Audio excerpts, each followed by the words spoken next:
नमस्कार, जय हिंद, वंदे मातरम दोस्तों। स्वागत है आप सभी का हमारे यूट्यूब चैनल स्टडी पॉइंटर्स में। तो सीटेट एग्जाम जनवरी 2024 के लिए एक और महत्वपूर्ण क्लास हम आपके लिए लेकर आ चुके हैं और ये क्लास होने वाली है एसएसटी की यानी कि सोशल साइंस की पेपर 2 के लिए। ठीक है, तो यहाँ पर हम भारतीय संविधान के आज महत्वपूर्ण क्वेश्चन आपके लिए लेकर आए हैं और अगर आपके एग्जाम में संविधान से कोई प्रश्न पूछा जाएगा तो इस क्लास से बाहर वो क्वेश्चन नहीं जाने वाला है। ठीक है, क्वेश्चन यहाँ पर हमने केवल 20 लिए हैं, लेकिन उन 20 क्वेश्चंस में से हम आपको इतना डिटेल में ये पूरा कराने वाले हैं कि आपका जो क्वेश्चन है वो इस क्लास से बाहर नहीं जाएगा। चारों ऑप्शन हम आपको डिटेल में कराने वाले हैं, तो वीडियो को आप लोग बहुत ही ध्यान से देखिएगा और कॉपी और पेन लेकर जरूर बैठ जाइएगा, आपको नोट करते चलना है। ठीक है, तो वीडियो को करते हैं स्टार्ट। और अगर अभी तक आपने वीडियो को लाइक नहीं किया है तो लाइक कर दीजिएगा, चैनल को सब्सक्राइब कर लीजिएगा, बेल आइकॉन को प्रेस कर लीजिएगा जिससे कि आने वाली वीडियो का नोटिफिकेशन आपको समय से मिल सके। तो चलिए शुरू करते हैं आज का इम्पोर्टेंट लेक्चर। तो पहला क्वेश्चन आपसे यहाँ पर पूछा गया है कि कौन सी भाषा हमारे संविधान में शामिल नहीं है। तो बताइएगा कौन सी भाषा हमारे संविधान में शामिल नहीं है, ये आपको बताना है। गुजराती, कश्मीरी, राजस्थानी या फिर डोंगरी। तो चलते हैं यहाँ पर समझते हैं कि भाषाएं ये जो हैं ये कब कब जोड़ी गई और मूल संविधान में कितनी भाषाएं थीं। ठीक है, तो एक क्वेश्चन आपसे पूछा जाता है कि मूल संविधान जो है आपका, मूल संविधान में कितनी भाषाओं का वर्णन किया गया था। तो आपका आंसर होगा 14 भाषाओं का वर्णन किया गया था। ठीक है, नोट करते चलिएगा हमारे साथ। तो मूल संविधान में आपकी 14 भाषाएं थीं। ठीक है, लेकिन वर्तमान में अगर पूछा जाए, वर्तमान में ये जो भाषाएं हैं 14 से बढ़कर अब हो गई हैं 22। ठीक है, और ये किस अनुसूची के अंतर्गत आती हैं, तो ये आती हैं 8वीं अनुसूची के अंतर्गत। ठीक है, तो 8वीं अनुसूची के अंतर्गत 22 भाषाओं का वर्णन है इस समय वर्तमान में। और अगर पूछा जाए मूल संविधान में कितनी थी तो 14 थी। ठीक है, तो यहाँ पर 8 भाषाएं अब प्लस हो चुकी हैं। तो ये 8 भाषाएं कब कब यहाँ पर किस संविधान संशोधन द्वारा जोड़ी गई, ये भी आपसे क्वेश्चन बनता है। ठीक है, तो चलिए इसको भी जान लेते हैं। तो आपने जान लिया कि 14 भाषाएं आपके पास मूल संविधान में थीं। इसके बाद होता है आपका 21वां संविधान संशोधन। क्या होता है भैया? 21वां संविधान संशोधन होता है 1967 में और इसके द्वारा 15वीं भाषा के रूप में हमारी जोड़ी गई कौन सी भाषा? सिंधी भाषा को जोड़ा गया। नोट कर लीजिएगा, सिंधी भाषा को 15वीं भाषा के रूप में यहाँ पर जोड़ा गया। 21वां संविधान संशोधन होता है 1967 में। ठीक है, तो अब भाषा कितनी हो गई? 15 हो गई।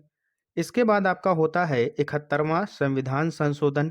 क्या होता है भैया? 71वां संविधान संशोधन होता है 1992 में और यहाँ पर 3 भाषाएं जोड़ी गई जिनको हमने नाम दे दिया नमक। क्या नाम दे दिया? ट्रिक है ये, नमक नाम दे दिया। ठीक है, ना से हो जाएगा आपका नेपाली, नोट कर लीजिएगा। मा से हो जाएगा आपका मणिपुरी, का से हो जाएगा आपका कोंकणी। ठीक है, तो इन 3 भाषाओं को जोड़ा गया 71वें संविधान संशोधन के द्वारा। ये होता है 1992 में। नमक का हमने यहाँ पर आपको ट्रिक बता दी, नमक याद रखिएगा।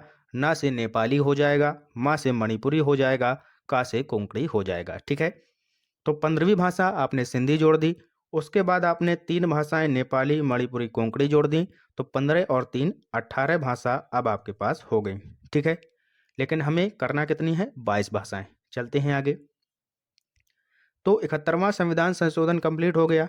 इसके बाद होता है आपका 92 नंबर का संविधान संशोधन। 92वां संविधान संशोधन होता है और ये होता है कब? 2003 में। ठीक है, 2003 में ये होता है। इसके द्वारा BDMS, याद रखिएगा, BDMS, इन 4 भाषाओं को जोड़ा गया। अब BDMS का फुल फॉर्म याद रखिएगा। B से हो जाएगा बोडो भाषा, D से हो जाएगा डोंगरी, ठीक है, M से हो जाएगा मैथिली और S से हो जाएगा संथाली। ठीक है, तो BDMS इन 4 भाषाओं को जोड़ दिया। 18 भाषाएं आपकी हो चुकी थी, 18 में 4 जोड़ देंगे तो 22 भाषाएं हो जाएंगी। ठीक है, तो BDMS को जोड़ा गया 92वां संविधान संशोधन 2003 के द्वारा। B से बोडो हो जाएगा, D से डोंगरी हो जाएगा, M से मैथिली हो जाएगा, S से संथाली हो जाएगा। ठीक है, याद हो गया सभी को? क्लियर है? तो आपने क्या देखा कि मूल संविधान में 14 भाषाएं थीं। 15वीं भाषा जोड़ी गई आपकी 21वें संविधान संशोधन के द्वारा, सिंधी भाषा। उसके बाद 71वें संविधान संशोधन के द्वारा नमक को जोड़ा गया यानी कि नेपाली, मणिपुरी, कोंकणी को। इसके बाद 92वां संविधान संशोधन हुआ जिसमें कि BDMS को जोड़ा गया, यानी कि बोडो, डोंगरी, मैथिली, संथाली को। ठीक है, यहाँ पर कौन सी भाषा इसमें शामिल नहीं है, तो वो है राजस्थानी, ये आपकी शामिल नहीं है। ऑप्शन नंबर सी आपका राइट आंसर हो जाएगा। क्लियर है, चलते हैं आगे। नेक्स्ट क्वेश्चन है, सूची 1 को सूची 2 से मिलान करना है आपको। सूची 1 इधर दी गई है, सूची 2 ये है। ठीक है, बलवंत राय मेहता समिति 1957 बिल्कुल सही है। अशोक मेहता समिति का गठन होता है कब? 1977 में, ये भी सही है। LM सिंघवी समिति का गठन कब हुआ? 1986 में, ये भी सही है। PK थुंगन समिति का गठन होता है 1988 में, ये भी सही है। यानी कि 1, 2, 3, 4 ऑप्शन नंबर ए में दिया है, यही हमारा राइट आंसर हो जाएगा। क्लियर है, ये समिति का जो गठन है इनको आपको याद रखना है। ठीक है, चलते हैं आगे। नेक्स्ट क्वेश्चन देखते हैं, पंचायती राज प्रणाली किस सूची में है? बताइएगा, बहुत ही अच्छा क्वेश्चन है। पंचायती राज प्रणाली जो है ये किस सूची का विषय है? ठीक है, संघ सूची, राज्य सूची, समवर्ती सूची या फिर इनमें से कोई नहीं। तो ये जो पंचायती राज हैं ये आपके राज्य सूची के अंतर्गत आती हैं, तो ऑप्शन नंबर बी इसका राइट आंसर हो जाएगा। ठीक है, और ये जो राज्य सूची है ये सब सूची जो आती हैं ये 7वीं अनुसूची के अंतर्गत आती हैं। और राज्य सूची में कितने विषय हैं? 61 विषय हैं। पहले कितने थे? 66 विषय थे, लेकिन जो 5 विषय हैं इससे हटाकर समवर्ती सूची में दे दिए गए हैं। और ये जो 5 विषय दिए गए समवर्ती सूची को, ये दिए गए 42वें संविधान संशोधन के द्वारा, जो कि 1976 में हुआ था। ठीक है, याद रखेंगे सभी लोग। क्लियर हो गया। अगर यहीं पर बात करें संघ सूची की, तो संघ सूची में आपके कितने विषय आते हैं? इसमें 97 विषय आते हैं। ठीक है, और वर्तमान में अब इसमें 100 हो गए हैं। ठीक है, अगर वहीं समवर्ती सूची की बात करें तो इसमें 52 विषय होंगे, और राज्य सूची को हम बता चुके हैं, इसमें जो है 61 विषय हैं। ठीक है, क्लियर है। अगला क्वेश्चन बताइएगा, मौलिक अधिकार किस देश के संविधान से लिए गए हैं? बताइएगा, जो मौलिक अधिकार हैं ये किस देश के संविधान से लिए गए हैं? पहला ऑप्शन है आयरलैंड। आयरलैंड से क्या लिया गया है? राज्य के नीति निर्देशक तत्व। राज्य के नीति निर्देशक जो तत्व हैं ये आपके लिए गए हैं आयरलैंड के संविधान से। इनका जो वर्णन है ये है अनुच्छेद 36 से 51 के मध्य में। ठीक है, नोट कर लीजिएगा। राज्य के नीति निर्देशक जो तत्व हैं अनुच्छेद 36 से 51 के अंतर्गत आते हैं, और इनका वर्णन है अनुच्छेद 36 से 51 में। कहाँ से लिए गए हैं? आयरलैंड से। ठीक है, आगे चलते हैं। दूसरा ऑप्शन है जर्मनी। तो जर्मनी से क्या लिया गया है? बताइएगा सभी लोग, जर्मनी से क्या लिया गया है? जर्मनी से जो लिया गया है वो लिया गया है आपातकालीन शक्तियाँ। आपातकालीन शक्तियाँ हैं ये ली गई हैं कहाँ से? जर्मनी से। ठीक है, और रूस से क्या लिया गया है? रूस से लिए गए हैं मौलिक कर्तव्य। ये भी आप लोग याद रखिएगा, मौलिक कर्तव्य लिए गए हैं कहाँ से? रूस के संविधान से। तो अब आपका कौन सा ऑप्शन बचा? अमेरिका। अमेरिका से क्या लिया गया है? मौलिक अधिकार। ठीक है, क्लियर है। अमेरिका से लिखित संविधान लिया गया है, संविधान की जो प्रस्तावना है इसको लिया गया है। इसके साथ साथ जो मौलिक अधिकार हैं इनको लिया गया है। न्यायपालिका की जो स्वतंत्रता है वो भी कहाँ से ली गई है? मौलिक अधिकार। और ये सारी चीज़ें अमेरिका के संविधान से ली गई हैं। ठीक है, याद रखेंगे सभी लोग। क्लियर है। वहीं अगर बात करें दक्षिण अफ्रीका की, यानी कि साउथ अफ्रीका की, यहाँ से क्या लिया गया है? यहाँ से भी क्वेश्चन बनता है। तो जो संविधान संशोधन की विधि है, जो संविधान संशोधन हम आपको बता रहे हैं ये जो हुए हैं ये कहाँ से लिए गए हैं? संविधान संशोधन साउथ अफ्रीका यानी कि दक्षिण अफ्रीका से। और वहीं बात करें जो समवर्ती सूची है ये ली गई है ऑस्ट्रेलिया के संविधान से। समवर्ती सूची नोट कर लीजिएगा, समवर्ती सूची कहाँ से ली गई है? ऑस्ट्रेलिया के संविधान से। क्लियर है।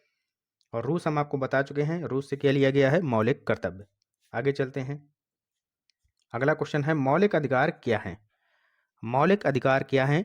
तो ये जो है वाद योग्य होते हैं। ठीक है, ऑप्शन नंबर ए आपका राइट आंसर हो जाएगा। क्या होते हैं? वाद योग्य यानी कि न्याय संगत होते हैं। क्लियर है, न्याय संगत या फिर वाद योग्य। आगे चलिएगा, यहाँ पर समझ लीजिएगा, मौलिक अधिकार संविधान के भाग 3 यानी कि अनुच्छेद 12 से 35 में निहित हैं। संविधान के भाग 3 को भारत की मैग्ना कार्टा के रूप में वर्णित किया गया है। ठीक है, और 1215 में इंग्लैंड के राजा जॉन द्वारा जारी अधिकारों का चार्टर, इसको जो है मैग्ना कार्टा के नाम से जाना जाता है। इतनी सारी डिटेल आपसे नहीं पूछी जाएगी, ठीक है। मौलिक अधिकार जो है न्याय संगत होते हैं, क्योंकि जब इनका जो है उल्लंघन किया जाता है तो पीड़ित व्यक्ति अपने प्रवर्तन के लिए अदालतों का रुख कर सकता है, ठीक है। और यहाँ पर सर्वोच्च न्यायालय या फिर उच्च न्यायालयों को किसी भी मौलिक अधिकार के प्रवर्तन के लिए निर्देश या आदेश या रिट जारी करने की शक्ति होती है, ठीक है। तो ये जो है न्याय संगत होते हैं। क्लियर है? आगे चलिएगा। अब यहाँ पर जान लीजिएगा कि जो मौलिक अधिकार हैं ये वर्तमान में कितने हैं? 6 हैं। पहले कितने थे? 7 थे। लेकिन जो आपका संपत्ति का अधिकार है इसको हटाकर कहाँ कर दिया गया है? कानूनी अधिकार दे दिया गया है और अनुच्छेद 300 का में रख दिया गया है, ठीक है। यहाँ पर बात करते हैं। पहला जो है समानता का अधिकार, अनुच्छेद 14 से 18। स्वतंत्रता का अधिकार, अनुच्छेद 1922, ठीक है, 19 से 22 हो जाएगा। शोषण के विरुद्ध अधिकार, अनुच्छेद 23-24। धर्म की स्वतंत्रता का अधिकार, अनुच्छेद 25 से 28। सांस्कृतिक और शैक्षिक अधिकार, अनुच्छेद 29 से 30। संवैधानिक उपचार का अधिकार, अनुच्छेद 32। और इसी संवैधानिक जो अधिकार है इसको जो है संविधान की आत्मा किसने कहा है? बताइएगा।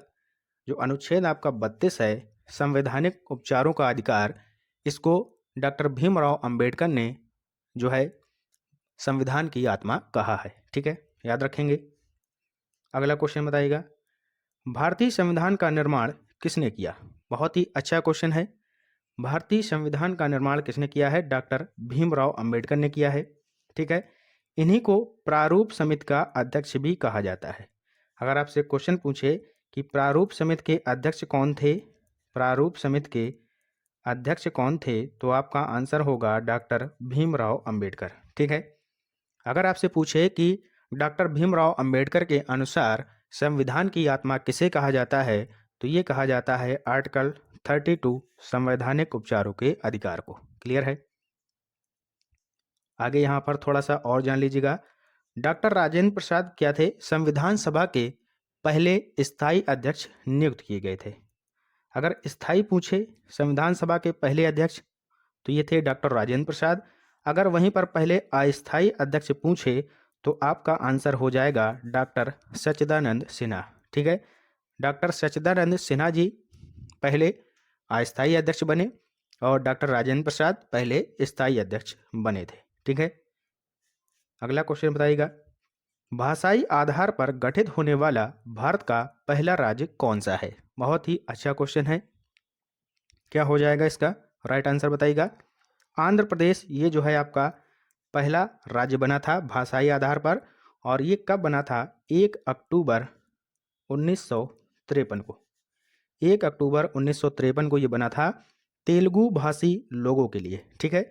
और इसका जो पहले नाम था वो क्या था? आंध्र राज्य इसको बोला जाता था, ठीक है। आंध्र राज्य इसको पहले बोला गया। इसके बाद इसका जो नाम है वो कर दिया गया आंध्र प्रदेश, ठीक है। क्लियर है? कब बना था? 1 अक्टूबर 1953 को। नेक्स्ट क्वेश्चन, नागरिकता विधेयक 2019 संसद से कब पारित किया गया? बताइएगा। जो नागरिकता विधेयक है 2019 संसद से कब पारित किया गया? तो ये किया गया था 11 दिसंबर 2019 को। कहाँ पर है? 11 दिसंबर 2019 को। ऑप्शन नंबर सी आपका करेक्ट आंसर हो जाएगा, ठीक है। अगला क्वेश्चन बताइएगा, किस संविधान संशोधन के द्वारा पंचायती राज संस्थाओं को संवैधानिक स्तर जो है प्राप्त हुआ है? जो पंचायती राज संस्था हैं इनको संवैधानिक दर्जा कब प्राप्त हुआ? किस संविधान संशोधन से प्राप्त हुआ? ये आपसे पूछा गया है, ठीक है, बताइएगा। तो ये जो प्राप्त हुआ है ये प्राप्त हुआ है 73वें संविधान संशोधन के द्वारा। और ये कब हुआ था? ये हुआ था 1992 में, ठीक है। 73वां संविधान संशोधन कब हुआ था? 1992 में हुआ था। और ये लागू कब किया गया था? ये भी आपसे पूछा जाता है। तो ये लागू किया गया था 24 अप्रैल, कब किया गया था? 24 अप्रैल 1993 को, ठीक है। और सबसे पहले लागू करने वाला राज्य कौन सा है? ये भी क्वेश्चन आपसे बनता है। तो ये है मध्य प्रदेश, ठीक है। क्लियर है? 1992 में आपका 73वां संविधान संशोधन होता है। इसको लागू किया गया था 24 अप्रैल 1993 को। और सबसे पहला जो राज्य था लागू करने वाला वो था मध्य प्रदेश, ठीक है। अब चलते हैं आगे, बात करते हैं 42वें संविधान संशोधन की, इसको भी देख लीजिएगा। ये आपका होता है 1976 में, ठीक है, 1976 में होता है। और यहाँ पर जो है क्या होता है, 42वां संविधान संशोधन आपका हो गया 1976 में। और इसमें क्या होता है कि जो 3 शब्द हैं आपके, कौन कौन, समाजवाद, धर्मनिरपेक्ष और राष्ट्र की एकता एवं अखंडता, ये जो है प्रस्तावना में 3 नए शब्द ऐड किए गए, ठीक है। और इन्हीं में क्या होता है, 42वें संविधान संशोधन के द्वारा ही मौलिक कर्तव्यों को भी जोड़ा जाता है, ठीक है। मौलिक कर्तव्यों का वर्णन कहाँ पर है, ये है भाग 4 में, भाग 4 ए में, ठीक है। और अनुच्छेद की बात करें तो आते हैं अनुच्छेद 51 ए के अंतर्गत कौन, मौलिक कर्तव्य, ठीक है। इसी के द्वारा जो 42वां संविधान संशोधन होता है, इसी के द्वारा आपका जो समवर्ती सूची है उसमें 5 विषय जोड़े गए थे, ठीक है। कौन कौन से विषय थे, एक था आपका शिक्षा, ठीक है, दूसरा आपका था वन, तीसरा था आपका वजन एवं माप, वजन एवं माप, ठीक है, चौथा था वन्य जीवों एवं पक्षियों का संरक्षण, नोट कर लीजिएगा, और पांचवा था आपका न्याय प्रशासन, पांचवा था न्याय प्रशासन, ठीक है। तो ये जो 5 आपके विषय हैं, इनको यहाँ पर जोड़ा गया समवर्ती सूची में, ठीक है। किस संविधान संशोधन द्वारा, 42वें संविधान संशोधन के द्वारा, ठीक है। अब बात करते हैं 44वां संविधान संशोधन, ठीक है। 44वां में क्या हुआ था, ये होता है आपका 1978 में। कब होता है, 1978 में होता है। यहाँ पर क्या होता है, इसके द्वारा जो मौलिक अधिकार थे आपके मूल संविधान में 7 थे, और वहाँ पर जो संपत्ति का अधिकार है, क्या है भैया, जो संपत्ति का अधिकार था आपका अनुच्छेद 31 में, इसको यहाँ पर हटा दिया गया, ठीक है। इसको हटाकर कानूनी अधिकार का दर्जा दे दिया गया, कानूनी अधिकार का इसको दर्जा दे दिया गया, और अनुच्छेद 300 का के अंतर्गत इसको रख दिया गया, ठीक है, क्लियर है।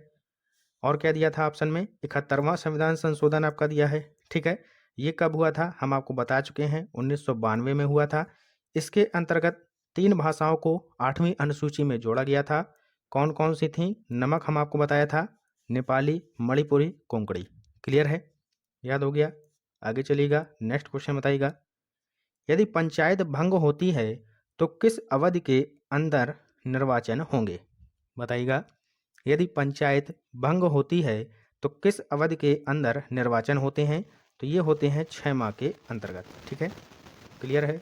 अगला क्वेश्चन, भारतीय संसद की भूमिका एवं कार्य प्रणाली की समझ को विकसित करने के लिए निम्नलिखित में से कौन सा सबसे उचित क्रियाकलाप है, तो सबसे उचित क्रियाकलाप वही होगा, कौन सा, जिसमें युवा संसद का आयोजन होगा। ऑप्शन नंबर ए इसका करेक्ट आंसर हो जाएगा, ठीक है। नेक्स्ट क्वेश्चन बताइएगा, भारतीय संविधान की 11वीं अनुसूची में पंचायतों के कुल कितने विषय निर्धारित किए गए हैं, बताइएगा।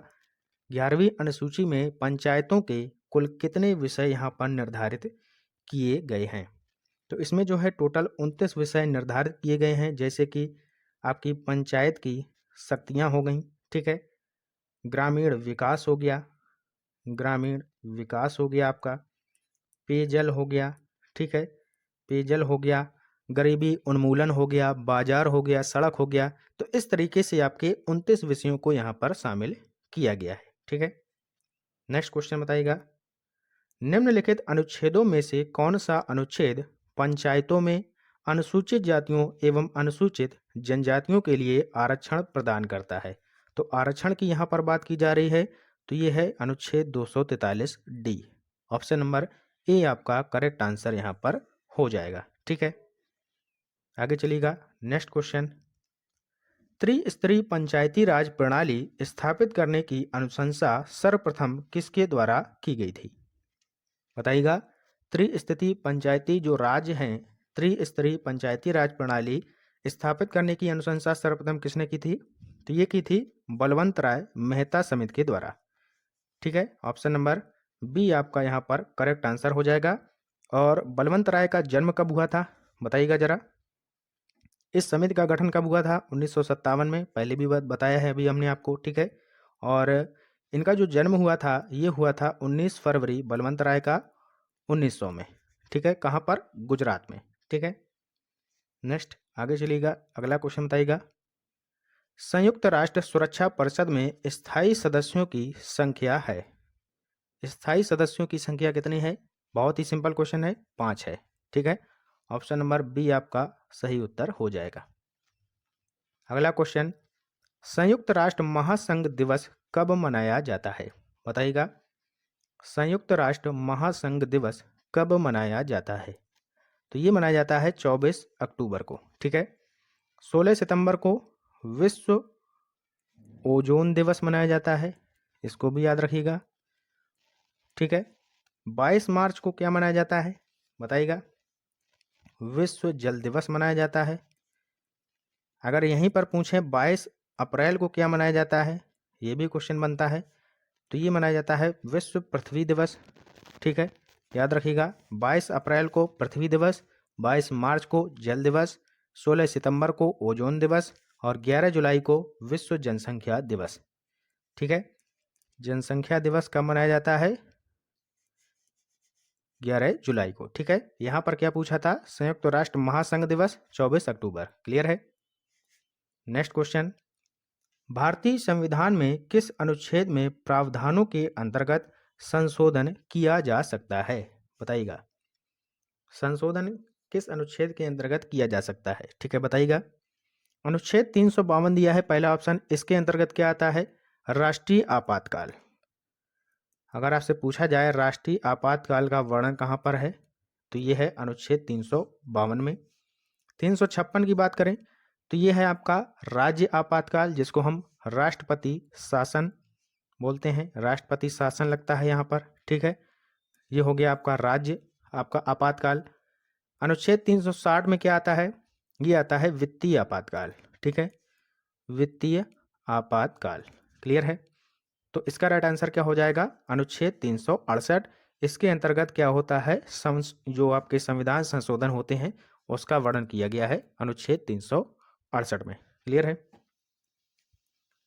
अगला क्वेश्चन बताइएगा, भारतीय संविधान में 9वीं अनुसूची परिवर्तित हुई है, किस संशोधन के द्वारा हुई है ये आपको बताना है।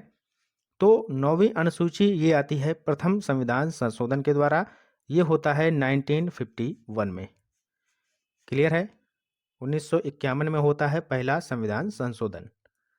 नेक्स्ट क्वेश्चन, निम्नलिखित में से किस संविधान अधिनियम को लघु संविधान कहा गया? बताइएगा, मिनी कॉन्स्टिट्यूशन किस संविधान को बोला जाता है, किस संविधान संशोधन को बोला जाता है? ठीक है, तो लघु संविधान की जो यहाँ पर बोला गया लघु संविधान, ये बोला गया 42वें संविधान संशोधन को, जो होता है 1976 में।